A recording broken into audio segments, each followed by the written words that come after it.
Well, hello, everyone, and welcome to all of you. Thank you for joining us for the medical research team that could, the incredible story of vital heart response at the MAZ, the first edition of our popular virtual expedition series for 2022. I see a lot of familiar names out there, and of those of you that have joined us in previous expeditions. This expedition is proudly presented by Medtronic. My name is Carolyn Thompson, and I am the Director of Philanthropy for the University Hospital Foundation. I would like to first acknowledge that we are located on Treaty 6 territory and respect the histories, languages, and cultures of the First Nations, Métis, Inuit, and all First People of Canada, whose presence continue to enrich our vibrant community. I would like to let you all know that today's session is being recorded, and we will send you the link to everyone who is registered over the next few days. As you may know, February is Heart Month at the University Hospital Foundation, and a time when love, community, and gratitude come together in support of cardiac care at the Mazankowski Alberta Heart Institute. It is what has inspired the topic of today's virtual expedition. As one of Canada's leading heart institutes, the MAZ pushes boundaries, drives innovation, and brings talented experts together to transform patient care. And with heart disease affecting 1 in every 4 Canadians, we know there's more work to be done, and we need your help to do it. This year, our goal is to raise more than $600,000 to help arm our cardiac teams with the best cardiac monitoring equipment that's available. This virtual expedition is only the beginning of our efforts this month to raise the awareness and crucial funds for the MAZ. Please keep your eyes open for emails with other ways you can participate in Heart Month. Not so long ago, the standard of care for heart attacks was to transport the patient to the hospital as fast as possible and begin treatment. It wasn't a perfect strategy, but it was the best that anyone could come up with. That is until 1999, when a young resident at the University of Alberta Hospital began exploring ways to initiate treatment to heart attack victims faster.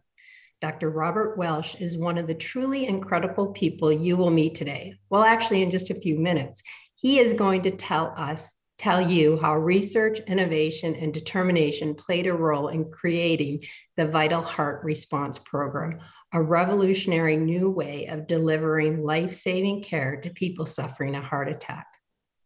But first, I would like to introduce you to an innovator of our own, Dr. Jody Abbott, the president and CEO of the University Hospital Foundation, who will help launch this expedition. Jody? Thank you very much, Carolyn, and welcome everyone. Carolyn, you definitely have it right. The work of Dr. Welsh and his colleagues is incredible and truly life-saving. Good afternoon, everyone. I'm thrilled that you are here with us today because I love innovation and the role that community support plays in making it happen. Today's virtual expedition takes me back to a picture book I remember reading as a child called The Little Engine That Could.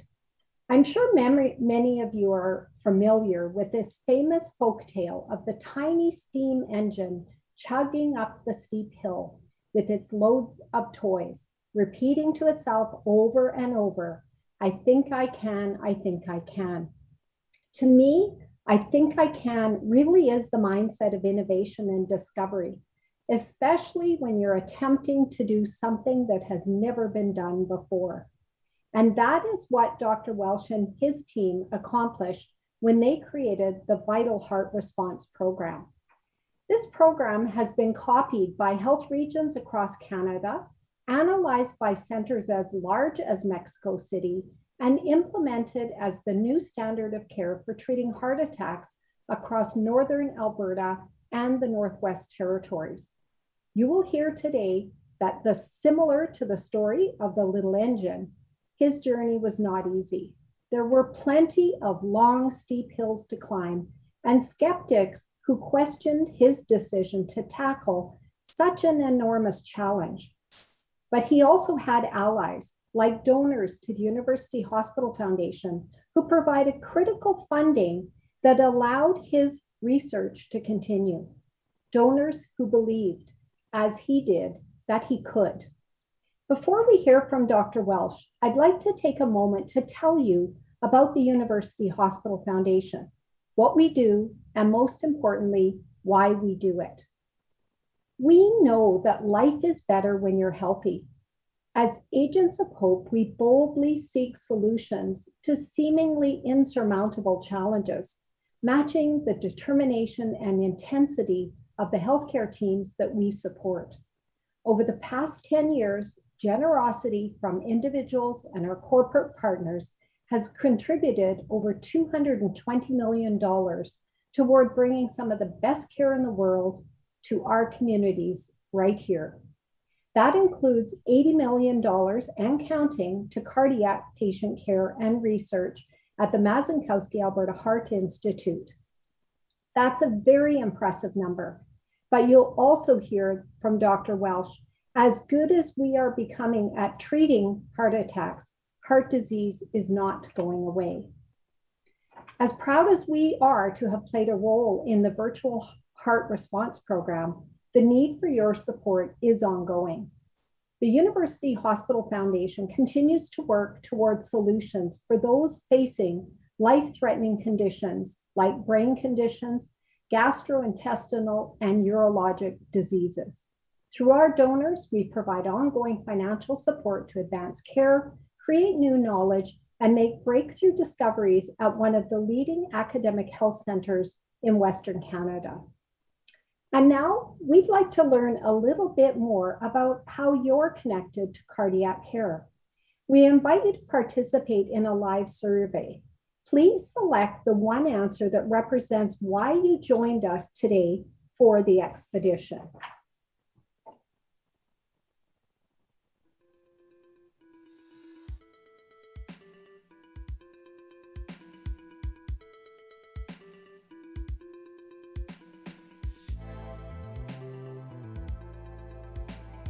The results are coming in. We will give everyone about 10 more seconds.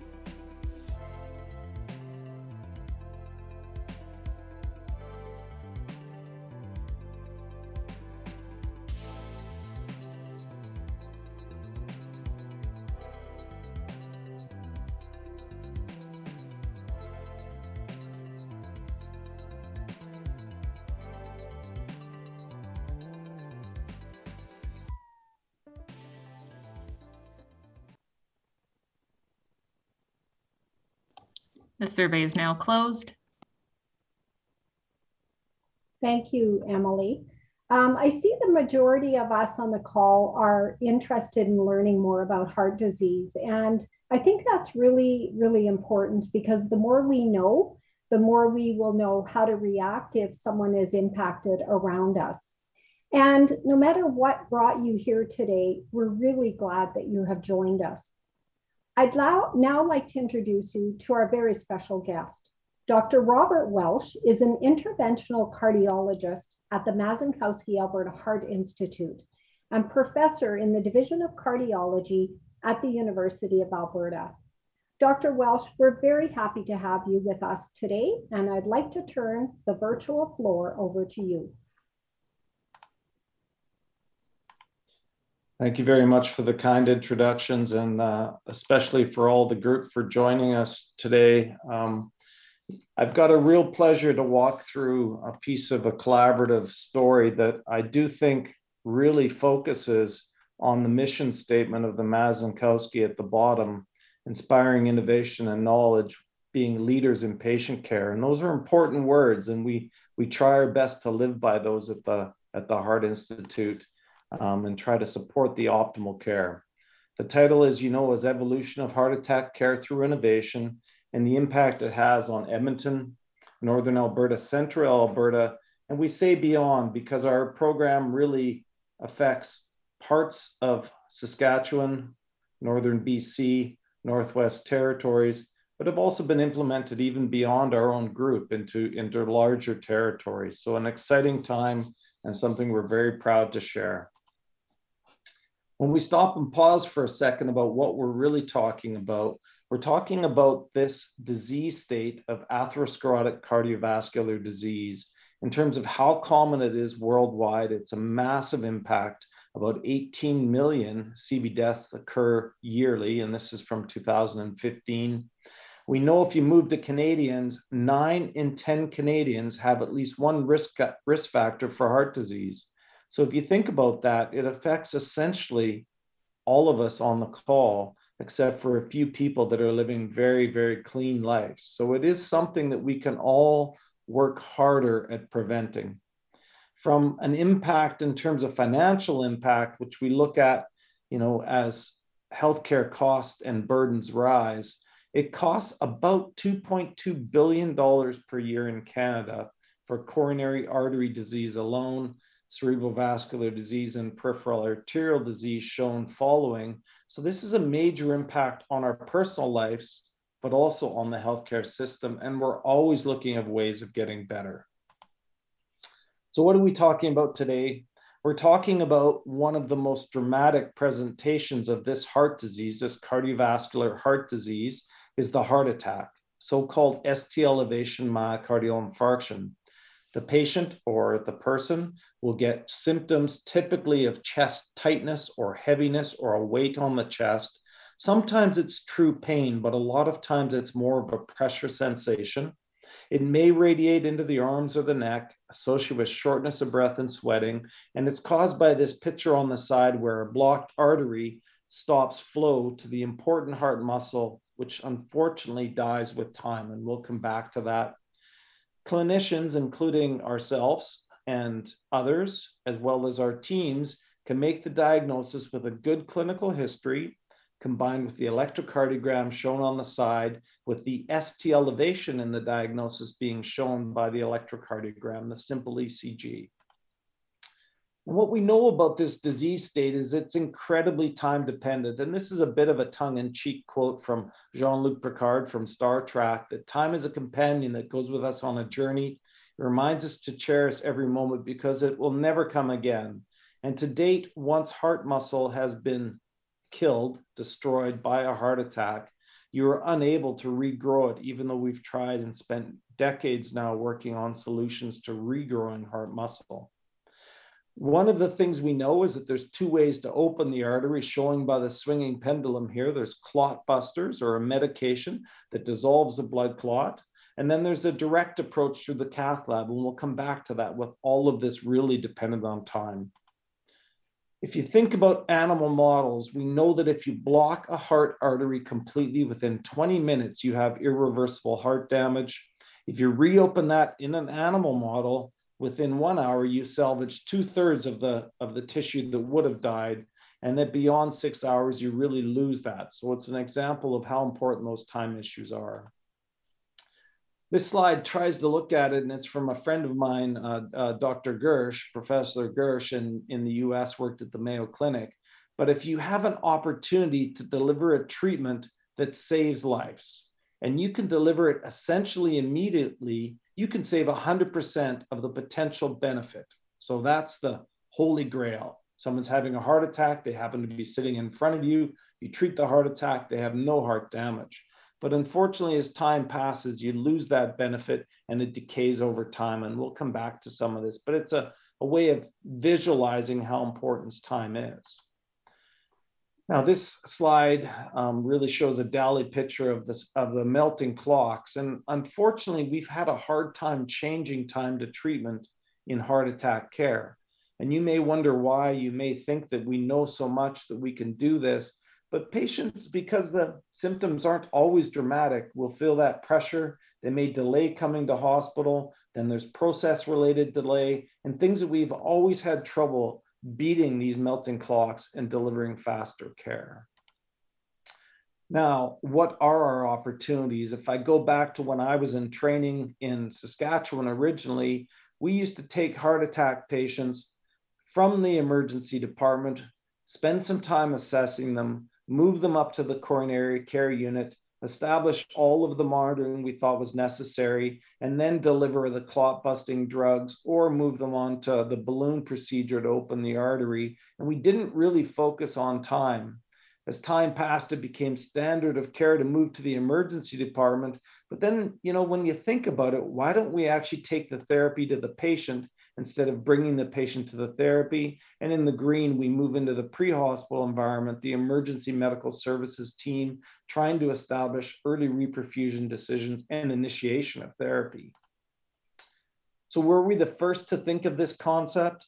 The clear answer is no. In several parts of the world, it's relatively selective, but in several parts of the world, and shown here is the Paris-based system, there are what they call mobile intensive care units. So they're larger ambulances with more services inside the ambulance that actually travel from a hospital to the patient with a physician and a nurse on board, and they deliver care in that environment. But what the big unknown was is, could we do this safely in a Canadian healthcare environment where we have paramedics and will never have physicians or even nurses in the ambulances? Just a practicality of the amount of healthcare providers available. So if you think about this transition, this is a space we're all comfortable working in. There's lots of support, there's staff members, there's nurses. But when you think about the pre-hospital environment, it's a completely different game. You imagine going into a patient's or a person's home. They may live in an apartment upstairs without elevators. They may live in a basement suite. They may live in an extravagant home. But when you get there, you can see the reality of trying to deliver care to someone in their own environment, whether that's, this case, a home, work, or in the community. And it's a completely different world. So we were challenged that you couldn't safely do this with paramedics, and we tried our best to prove them wrong, to move forward with care in our own environment. The first real opportunity, as mentioned, came in 1999 when we had an opportunity to be part of a large trial, and Paul Armstrong, who's is a well-known leader in heart attack care in the world, an Edmontonian, had a chance to bring this in and let us be part of this. So we were able to convince the sponsors of this program that we could deliver this therapy in the ambulance through our system of care and treat heart attack in the ambulance in Edmonton. Now, not only did we succeed in doing that, which I'll show you on the next slides, but we were actually the #1 enrolling center in the world, which gave us credibility to move forward on the international front through next steps, which we'll touch on. When you think about this, this was mostly a pre-hospital physician-based trial that enrolled about 65% of the patients, but the majority of those non-pre-hospital patients were actually enrolled here in Edmonton through our paramedic teams. We took a look at this slide showing those centers with paramedics only or no MD in the ambulance versus a physician in the ambulance. And a bit to our surprise, not only did we treat as fast as physicians in the ambulance, we actually treated a little bit quicker from the symptom onset to when therapy is delivered, which is the key metric to improve outcomes. Some of that's related around this upfront time. The other piece we found is that our outcomes were actually as good or maybe better, and that we did not misdiagnose patients any more than an actual physician using our paramedic and physician at a distance program. So we had half as many misdiagnosed patients. So this was our first step in terms of establishing this concept of care. Now, a message to you all and to your friends and your family is, please call 911 if you're having symptoms consistent with a heart attack.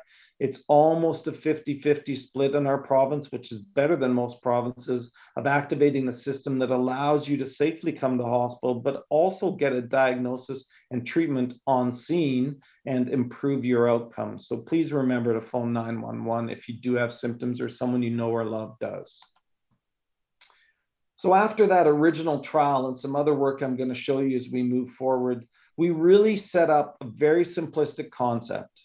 Instead of us taking the patient to the therapy, we initiated our treatment algorithms where the patient arrived, whether that was in the pre-hospital environment in an ambulance, a community hospital, or one of the tertiary care centers like the Mazankowski. We assessed the patient's risk, And then we deliver reperfusion therapy, whether that's the clot buster and transport from the ambulance or a community hospital, or triage for that balloon procedure, PCI, where you open up the artery directly, and we assess the patient's time and risk to make those decisions. And this program was conceptualized in 2003 and became a reality in our center in Edmonton in 2006, based upon prior work. And this quote, which I really like, is from my colleague who's co-chaired this with me since the start in 2006, Dr. Neil Brass: best therapy, best time, and best place. And then one of the things that I believed in strongly is that we were really at a place where we understood good medical therapy, and all we had to do was actually implement it in the best manner possible to improve patient outcomes. So that's what Vital Heart tried to do. When you think of our sphere of care, it's a very unique situation that we have, where Edmonton, situated here, is the hub for this large treatment program. It's not quite a rectangular shape, but it does intentionally go outside of the province to recognize and acknowledge Northwest Territories, Northern BC, but we have a large landmass with lots of transportation. So one of the questions you may have is, what about patients that don't live in the city? In fact, many of you on the call may be living in a rural environment. And this program that we built was meant to minimize the risk of living in those environments. So if you actually look at it and try to understand it, the urban or the city patients and the rural patients are almost a 50-50 split in our program. And the program, because it utilizes ambulances through this whole range, allowed us to negate the risk of living in a rural environment. So here shown in blue is metropolitan patients or city patients. In red is the rural patients. And as you can see across the spectrum, those patients living in a rural environment who receive our treatment platform have equal outcomes, whether they're in the city or in the rural environment. And this is something that we're very proud of, and is based upon this combined strategy where you use both the clot buster and the PCI, the balloon procedure, to open up the arteries in all of these patients. The other thing that we looked at is, what's the holy grail of treatment? I showed you that earlier slide of, if you could treat immediately, you would get 100% effectiveness of your therapy. Well, a concept of an aborted MI, where you're having a large heart attack that could cause heart damage and all the sequelae, including death, unfortunately. And if you treat them quick enough, you can actually stop that process and improve their outcomes by preventing heart damage. And we showed that if you actually treat these patients early, up to 32% of patients treated within the first hour, which is something we really work hard to achieve, have no evidence of heart damage and leave the hospital in a very safe environment. Now that transitions down to a lower rate over time and is influenced by the type of therapy given, but the highlights for you is that our system allows rapid treatment and improves outcomes.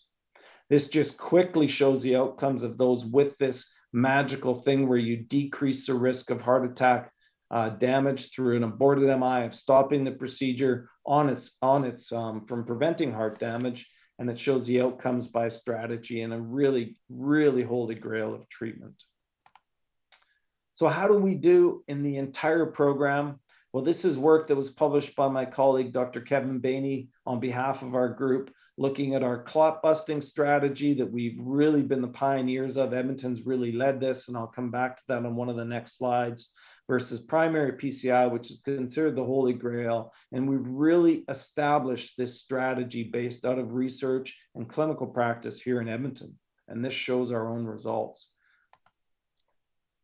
So if you think about where we're going and where we've come from, this is really a bit of a slide that summarizes what I've been talking through. Ascent 3+ let us establish what people didn't think was possible, that you could do paramedic-based pre-hospital fibrinolysis and subsequent care of heart attack patients in Canada.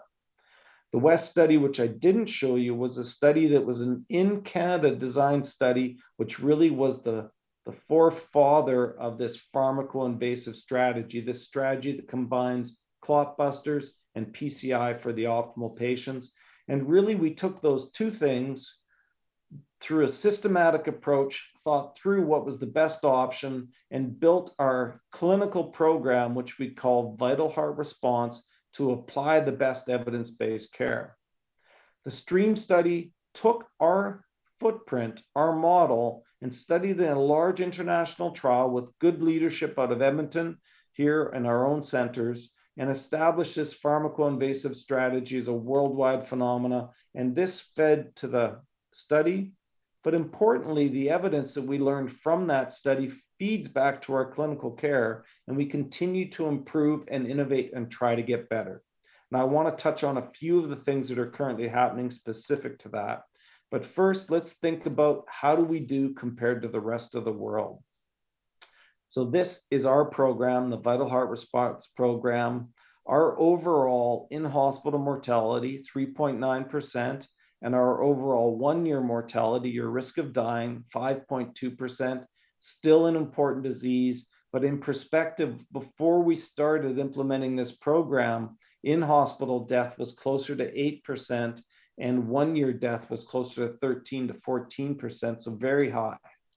If you look at this registry from the American College of Cardiology, our colleagues and friends to the south in the United States, at the best centers focusing on only in-hospital treatment, not a provincial-wide program like we have, we actually achieve as good or better in-hospital, and this is 6-month mortality versus our one-year mortality being nearly double.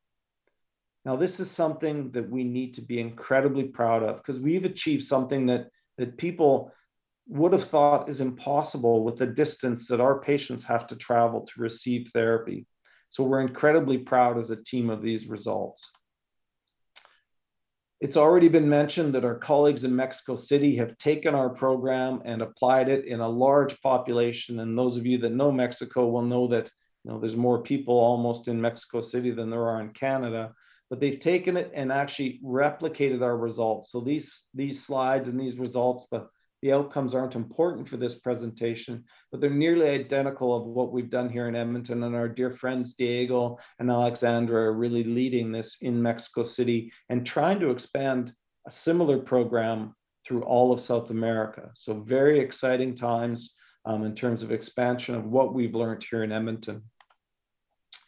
Now, a couple things in terms of ongoing evolution, and this pleasant lady is not feeling so happy with us right now as care providers, because if you look at people in black not receiving therapy for heart attacks, which is typically because they presented very late, or because their perceived risk of therapy is higher than the perceived benefit, you can see that as people age, the amount of people that are untreated goes up.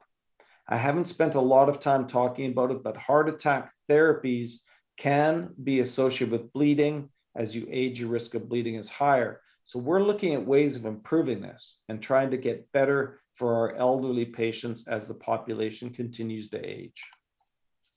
These are our quick outcomes by age. As you can see in blue, if you are over 75, you have worse outcomes. And those are true no matter what reperfusion strategy you get.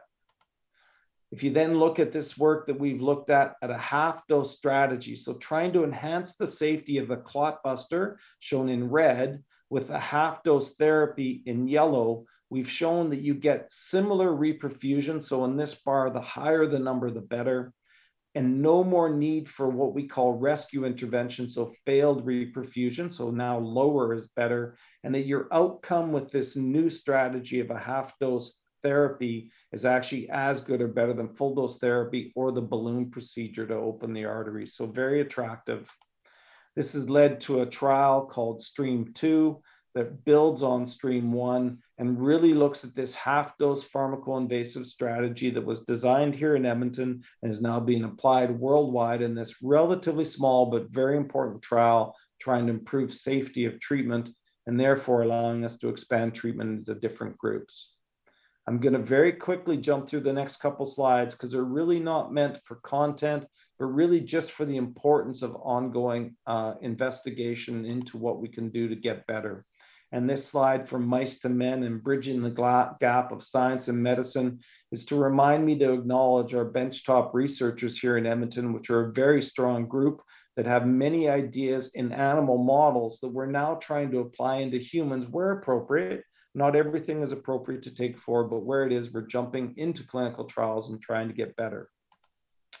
One of those is a doxycycline STEMI trial. The simplicity of this is beautiful, in that doxycycline is a simple antibiotic that we've been using for decades. We know is safe, but due to important work from Richard Schultz, it's been shown that this, in essence, prevents heart damage during a heart attack and facilitates healing in an animal model. And we're now expanding it into a trial supported by the Hospital Foundation in collaboration with the Royal Alex Hospital Foundation and our colleagues at that site to optimize this trial and see if we can even do better.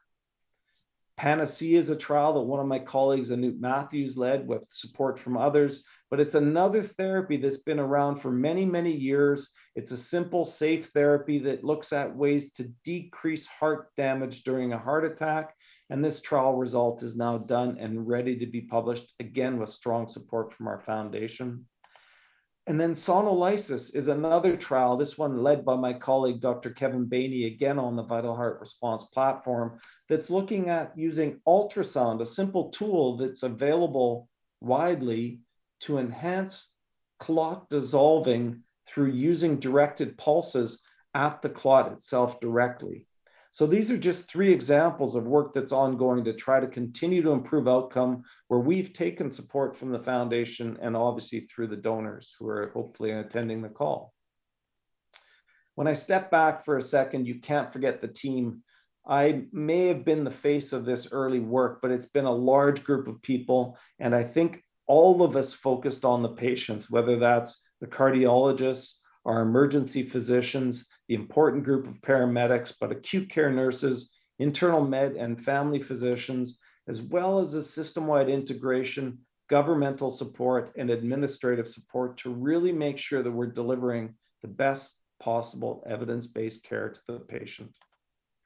I do want to acknowledge our team. It's a large group of people. I've mentioned Dr. Brass already as a co-chair of this program. The paramedics are a key component of this, and we're very proud of how they've advanced from the early 2000s of, driving this type of patient and responding to cardiac arrest and other abnormal heart rhythms to really treating patients. And many times the treated patients come to the hospital with no ongoing symptoms and their heart attack already resolved. Our program manager, Darren Knapp, data clerk, Anna, and then a whole host of people, including our nurses, healthcare workers, administration, pharmacists, and some of the research clearly is supported by the Canadian Vigor Center and our hospital foundation. We have 40 plus published manuscripts, greater than 100 scientific abstracts, several hundred international and key national presentations, and ongoing trials trying to further innovate and trying to advance our program even further. Even though we're excellent, that's not a place to stop. We want to keep moving forward. And a big, important thank you to you all. We do acknowledge that the Mazankowski was built with a lot of donor support, but most importantly, ongoing support is crucial to future clinical research, clinical and research innovation. So thank you very much for your attention. I look forward to the discussion period.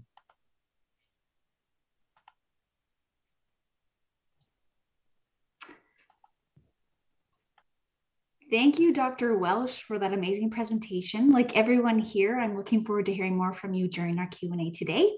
Hello, everyone. My name is Nicole Tremaine. I'm a member of the development team here at the University Hospital Foundation, and I'm also the moderator for our question and answer period today. As mentioned earlier, you can now submit your questions by clicking the Q&A button at the bottom of your screen.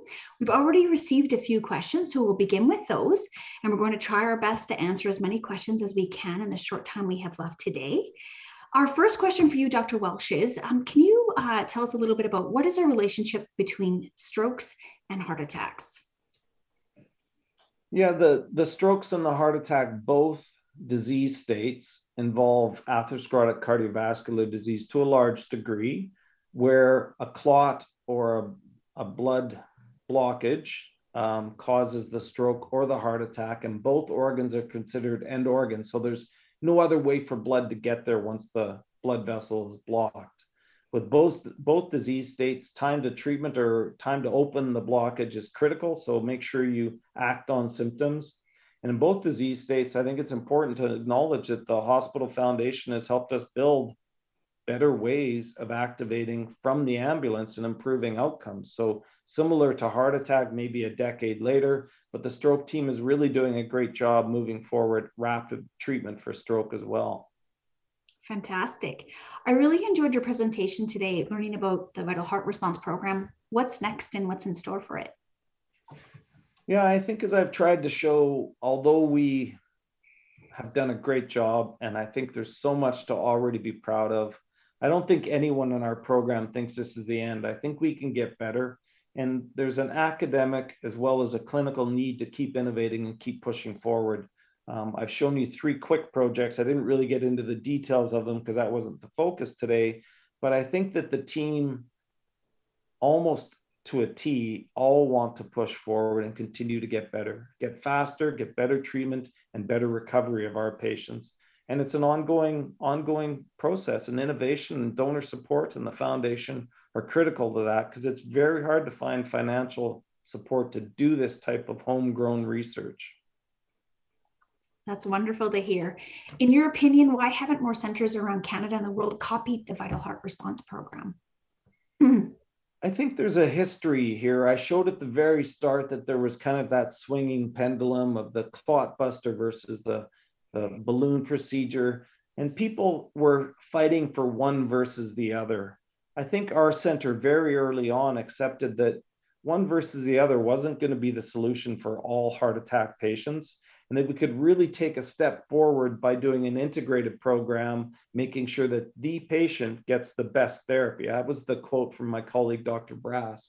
And I think that was the key first step.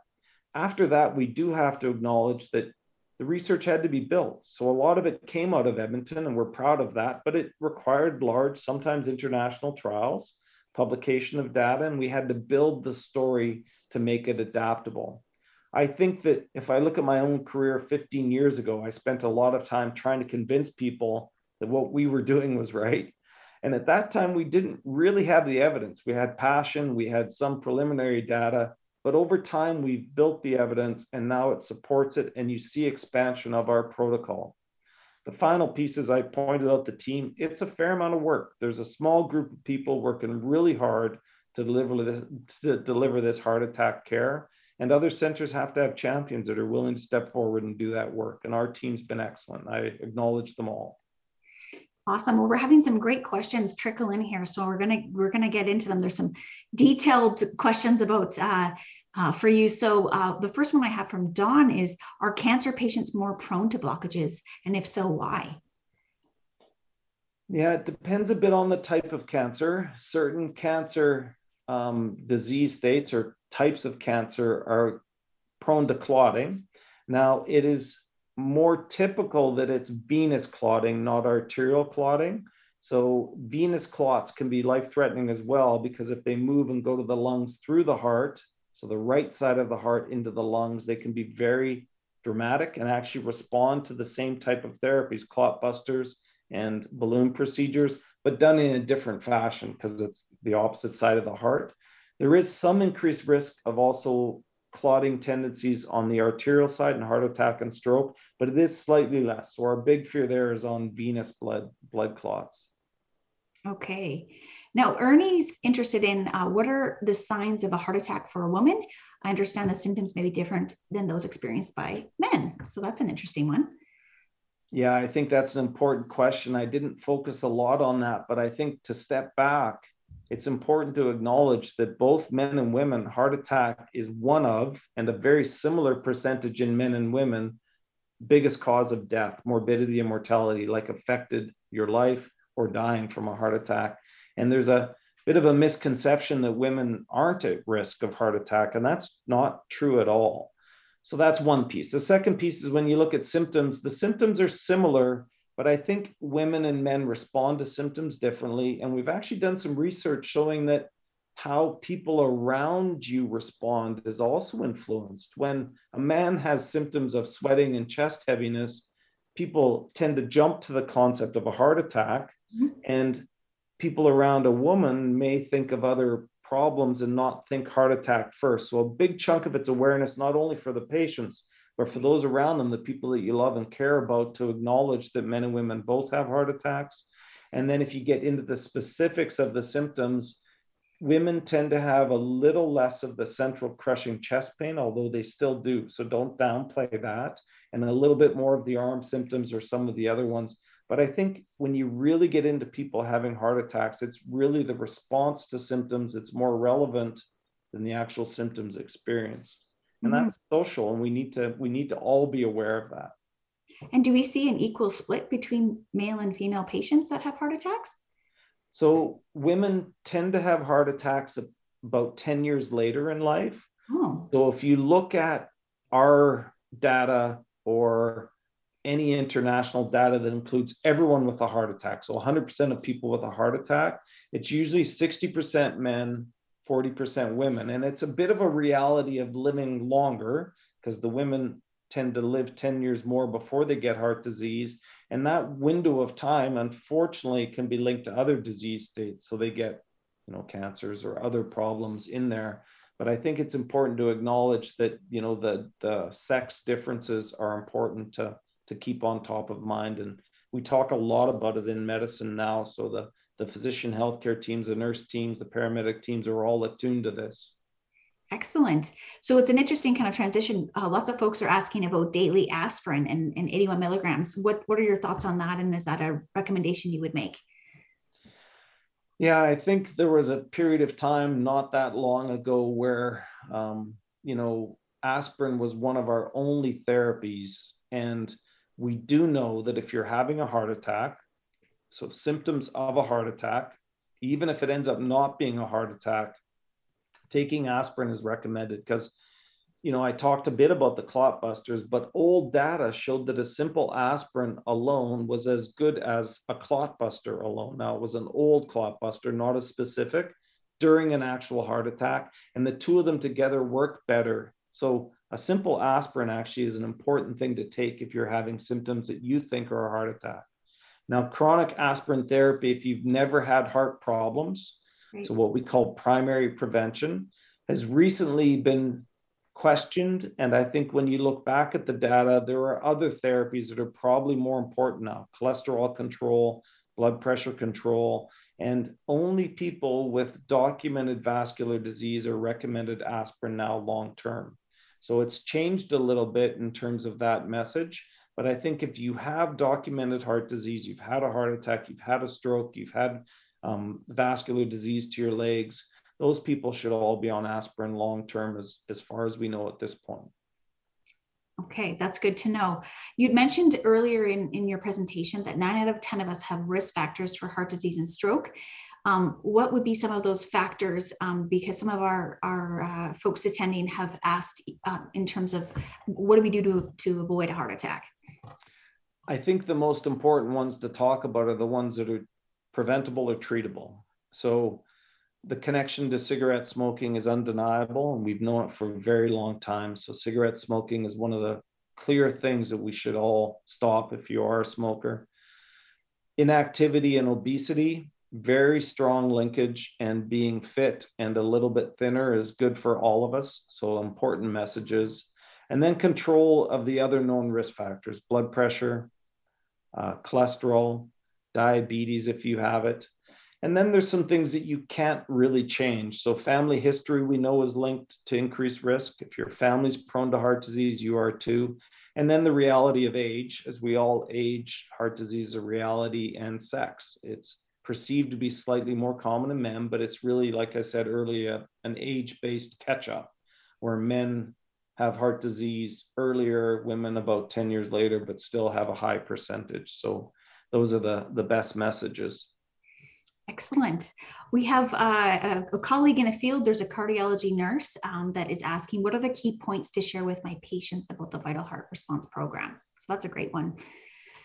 Yeah, I think from a communication point of view, the key things are recognition of symptoms consistent with heart attacks, and then phoning 911. There's very few places in the world. I mean, it's important everywhere in the world to phone 911, because you don't want to be driving to the hospital with a heart attack and have an abnormal heart rhythm, which can occur, and, car crash, kill yourself or others in a very traumatic way. And it happens. It's a bit of seems like a dramatic statement, but it's true. But in Edmonton, phoning 911 and getting an ambulance not only is the safest way for you to get to hospital, but we actually make the diagnosis and treat you on the spot. And when you get to the hospital, a fair amount of people are now asymptomatic and going, I feel pretty good. Can I go home? And we're, of course, like, no, you can't go home. But it is a dramatic difference. So by activating care and diagnosis in the ambulance, we achieve excellent outcomes. So recognize the symptoms, phone 911. Okay, good advice. Now, another one of our attendees has asked, does angina cause long-term damage the same way as a heart attack?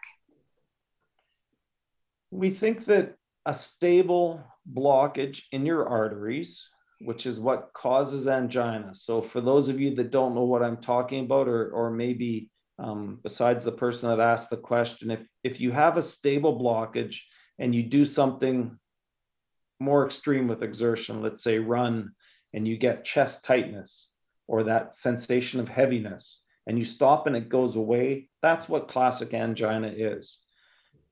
From our data available, that type of problem rarely causes severe heart damage. And optimizing medical therapy and not rushing through to doing a balloon procedure has actually become the standard. So if we can't control your symptoms with good medical therapy, which prevents heart attacks and heart damage, then we will go on and open up the artery either through a balloon procedure or, if necessary, a bypass. But in and of itself, angina doesn't typically damage the heart. Okay, now we know. Doug has a question for us. He's wondering, are paramedics continually updated on new procedures? Which I would be curious to know a little bit more about the communication between your groups. So when we started this journey back in 1999, 2000, the paramedics, in terms of education, was a major part of what I did for several months, to be honest. We trained almost 500 paramedics on therapy for heart attack treatment. But once it became standard of care here in Edmonton, the paramedics obviously jumped on board, the paramedic schools jumped on board, and this type of treatment is now taught in their schools. Plus, there's online, ongoing teaching that the paramedics do, just like other healthcare professionals, that they need to sustain their certification. So you can be confident that the paramedic teams will know the information, will know updates, will know innovations, and stay on top of it, just like every other healthcare professional. They're truly an integral part of our team. excellent. Another one we have is, I like this one a lot. If a person were to have a heart attack or have any heart issues, is Edmonton the best place to be, in your opinion? And you might be slightly biased. Yeah, I would admit I'm incredibly biased. I'm very proud of our group here, and I'm not just talking about our heart attack treatment group. I do think we deliver excellence in care across the entire spectrum of cardiac disease. So is Edmonton the best in the world? Well, I would say we're definitely in the top groups, okay? So that's the honesty. I would like to say we're number one in the world, but we can always get better, and we're always trying to get better. The Mazankowski is a major draw. It helps us stay on top of the game, recruit high quality people, continue to do excellent research, and we do punch way above our weight for clinical and research innovation. So many pieces of this make me very proud and happy to say that we're definitely one of the best. I love it. Well, that feeds in really well then to my next question. Richard is wondering, can you discuss the people side, and how do you build and keep the champion edge, and how do you expand the champion mindset throughout our whole system? A lot of what it takes to stay on top of these things is a good team, a good center, an attractive research environment for the researchers, and then the pieces coming together and being able to collaborate from bench to bedside and back, because we can inform each other each way, and that we need to continue to innovate.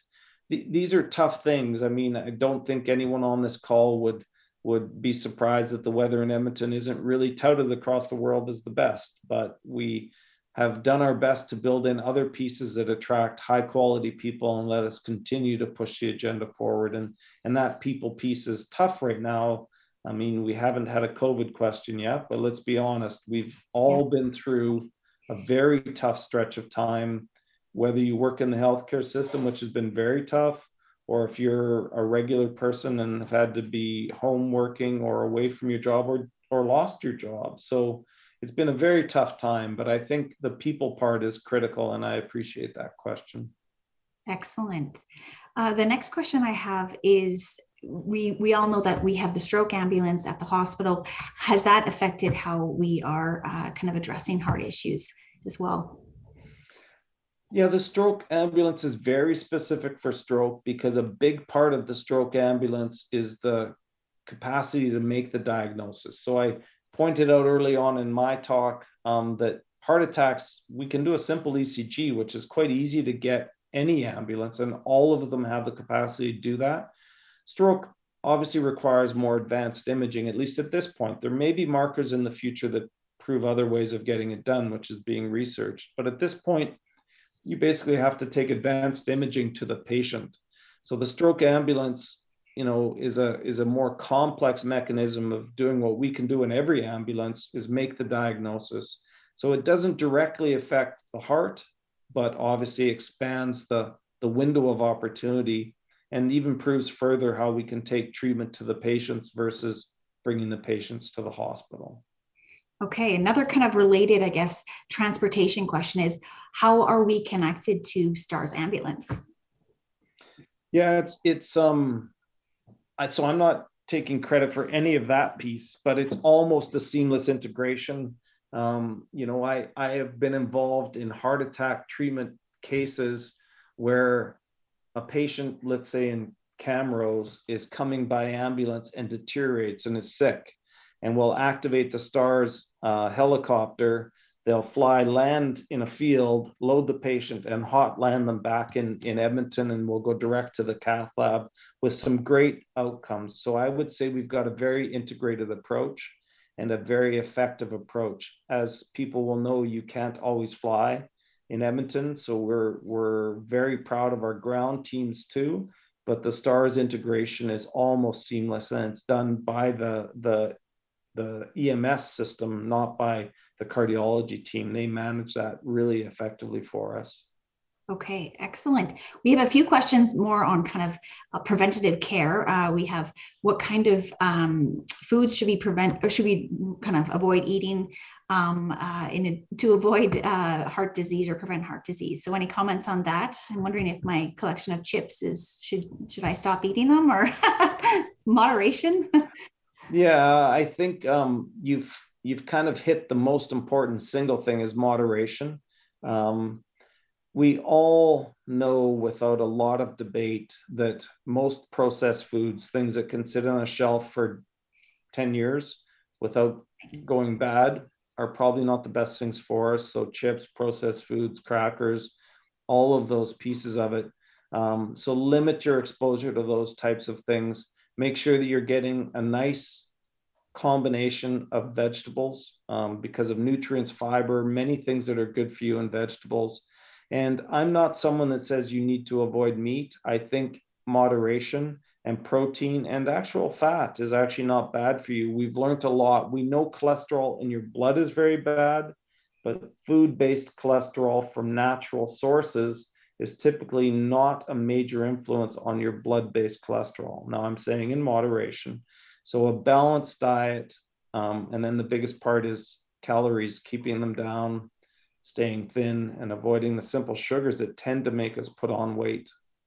Okay, so if someone has had a heart attack, or knows someone that's had a heart attack, what are the best types of strategies or care that they can take to kind of prevent it from happening again?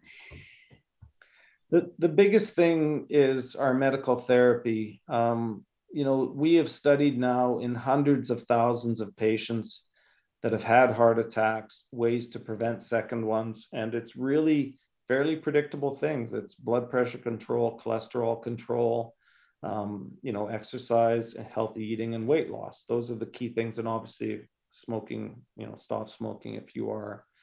There's no magic bullet that prevents anything. So I think if you stick with your proven medical therapies, exercise, and eat a little bit healthier, we see lots of patients that have a heart attack, maybe even young at 47, 48, that I still see intermittently, and they're now 60 and have never had a recurrent event. So your first heart attack doesn't mean that you're going to have repetitive heart attacks and end up living a very poor quality of life.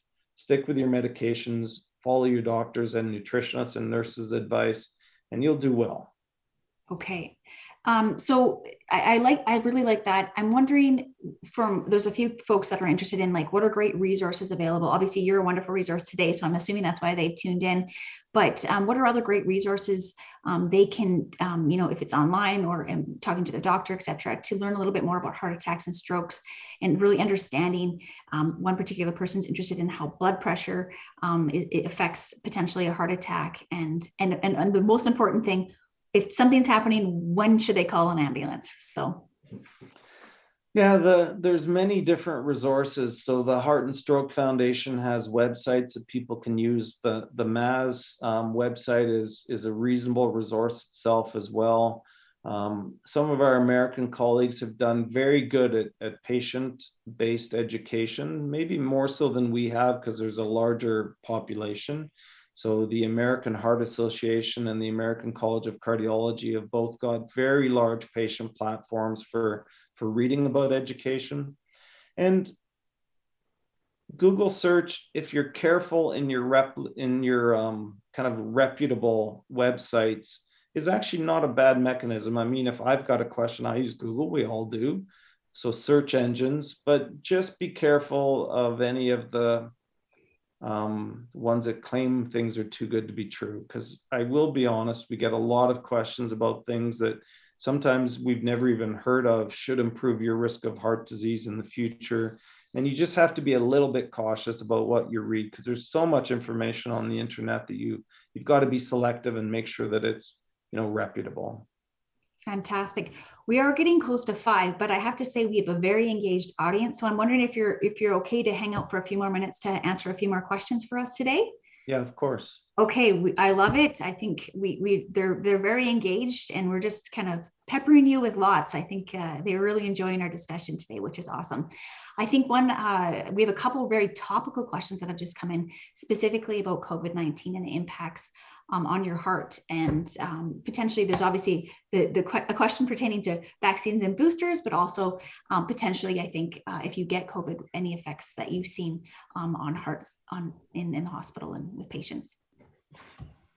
The COVID vaccine is mostly a respiratory impact, but unfortunately, when you get very sick with COVID, the impact spreads to all organs, including the heart. So it can be devastating and cause severe heart damage for a routine infection that progresses. There is some heart-specific problems as well, where you can get an inflammation around the heart called pericarditis, which can be quite troublesome because it's very hard to tell the difference between that inflammation and the discomfort and a heart attack. And it can make people live in a very uncomfortable state with a lot of anxiety. Every time you have that sensation, do you have to rush back to the hospitals? And is it a heart attack or is it the inflammation again? And then the most extreme direct form is where we get direct inflammation of the heart muscle, which can actually damage it, similar to a heart attack. It's not due to a blocked artery, but if you get enough inflammation from an infection like COVID, you can actually have severe heart damage related to that. And it can be devastating where people are very sick. Okay, well, it's enlightening and obviously very, very real in today's climate of us dealing now 2 years with COVID. So I guess, do you have any particular advice then for folks that are concerned with that?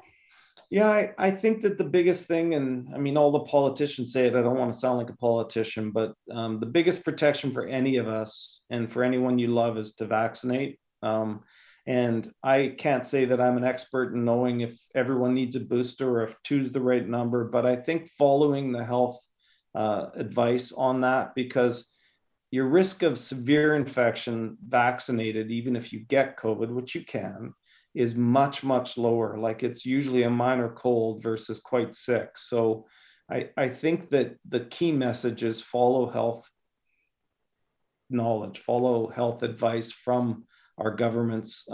They're tracking the best they can and trying to stay on top of all of this.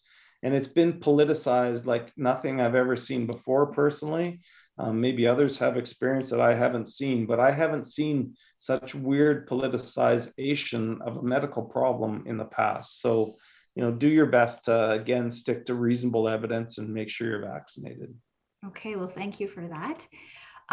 We have a couple other questions kind of related again a little bit to the stroke ambulance, but someone was wondering if we could build a similar program. So I'm assuming the vital heart response program for strokes without using, the stroke ambulance. Would that be possible?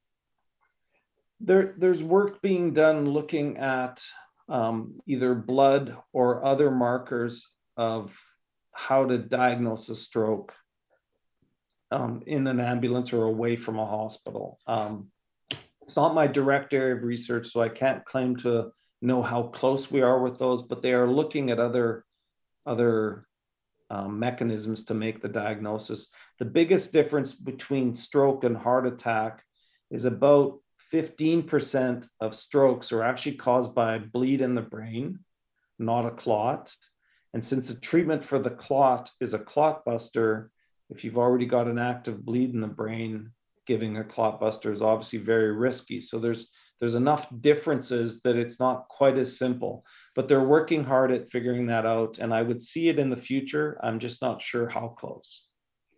Okay, I have another question here in terms of what's, like, you're obviously plugged in, what's upcoming, what's next in the treatment of heart attacks and strokes? Like, have you heard any kind of exciting breakthroughs or innovation that we could maybe look forward to or be excited about in the coming years?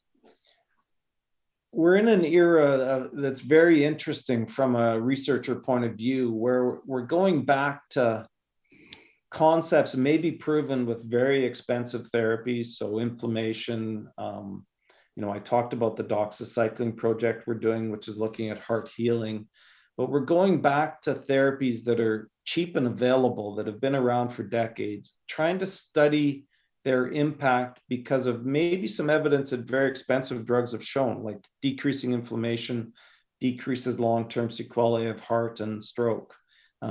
So I think that's the most exciting thing we're seeing is a way of, in essence, using available therapies better to enhance outcomes.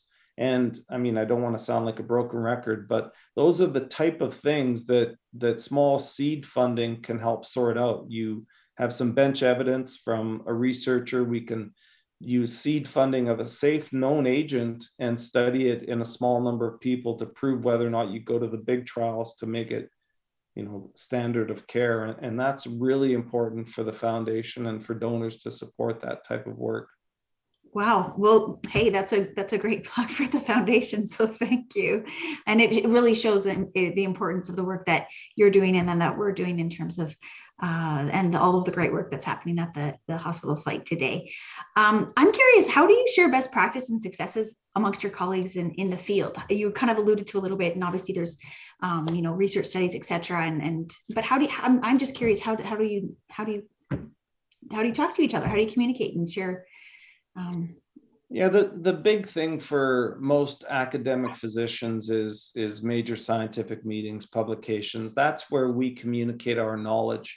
But the truth is that it doesn't change practice until you get to the treating physicians, the frontline care providers, nurses, doctors, healthcare professionals across the spectrum. So it does take a next step. The evidence is important and you need it, but once you have the evidence, it has to be applied. And that's where things get a little bit smaller and personal. You need to go to sites that have an interest, have a thought leader, have a person that's motivated and willing to help build the programs, and then establish them that next step forward there. And that's a fair amount of the many presentations we've done on an international or national level, is trying to carry the message to other people about how to improve outcomes and apply the evidence that we know. Okay, well, excellent. We have time for just a couple more questions. So I'm gonna try to squeeze in a few more here. One fellow has asked, I would like to know if high or low blood pressure can bring on a stroke, and if it's not right, and can fibrillation be a sign of a stroke being possible? So I'm hoping you know exactly what that means. Yeah, so high blood pressure is one of the most common predictors of stroke. So treating your blood pressure is good for your vascular health in general, helps protect your kidneys, helps protect your heart. But one of the key things is blood pressure control decreases your risk of stroke. So it's an important message, and I'm glad that it's been brought forward. Low blood pressure can cause a stroke only in people with severe blockages who then have a precipitous drop in their blood pressure. So if your blood pressure is always on the low side, let's say 90 or 88 or something like that, and it's always there, that isn't a risk for a stroke. But if your blood pressure is typically 210, so very high, and it gets dropped rapidly, there's a small risk of a stroke. So that's more theoretical. I'm not saying it never happens, but high blood pressure definitely is what needs to be managed. And then the fibrillation, what the question's relating to is an abnormal heart rhythm where the top part of the heart is just quivering and the bottom part of the heart beats irregularly. And when the heart's quivering like that, you actually get clot formation. If the clots move out of the heart, they can go anywhere in the body. But since the brain gets a lot of our blood supply, if they go to the brain, that causes a stroke. And blood thinners are critically important to prevent that. So that's a very important question, not related to my talk today.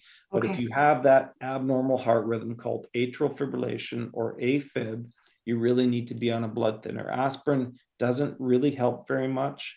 You need to be on a true blood thinner. Okay, and maybe there's a little bit of connection to the last question I have for you. And here I go. I'm gonna butcher a few words, I think.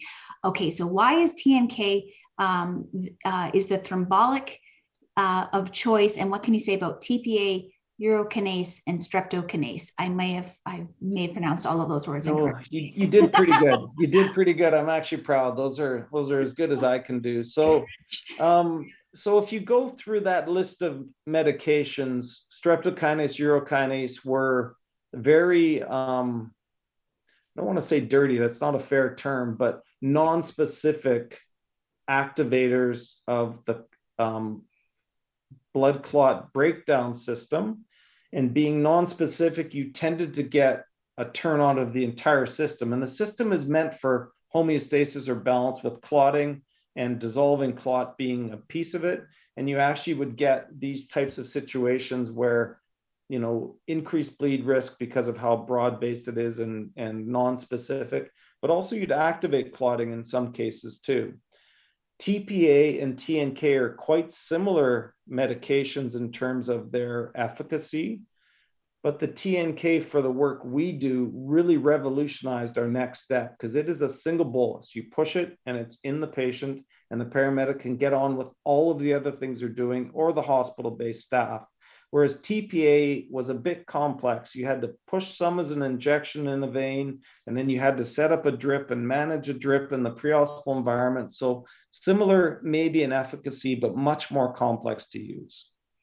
Wow. Well, I have to say, today's Q&A was just amazing. We've thrown so many questions at you, and you haven't even blinked. So thank you so much, Dr. Welsh. And thank you everyone for your wonderful questions. I know we still had a few more and we didn't get to them, but we're also 10 minutes over. So I really want to say thank you for the extra few minutes that you've shared with us today. I'm now going to turn it back over to my colleague, Carolyn, for final thoughts. Thank you so much. And thank you, Nicole, and thank you, Dr. Welsh, and to our audience who posed those great questions.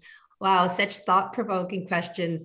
And of course, the answers. I always learn so much at these virtual expeditions. It's just incredible. And Dr. Welsh, I think you have every reason to be incredibly proud of the teams at the Maz.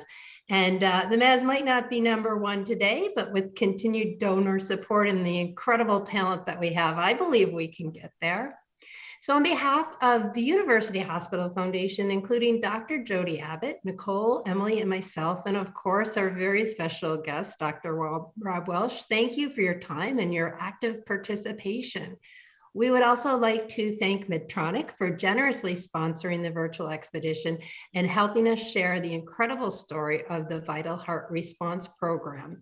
I hope you found today's session as interesting as I have. within the next few days. Again, I'll remind you that we will send out the recording of today's session as well as a short survey so that you can let us know how we did. If you want to learn more about us, please reach out by email or visit our website at give2uhf.ca. And you can also watch recordings from some of our past virtual expeditions on the University Hospital Foundation's YouTube channel. Now, as Jody mentioned earlier, ongoing community support is vital to ensuring that works of innovators like Dr. Welsh can continue to make breakthroughs, advance patient care, and improve health in the communities we serve. Thank you so much for joining us. This concludes our formal presentation. We look forward to seeing you at future expeditions.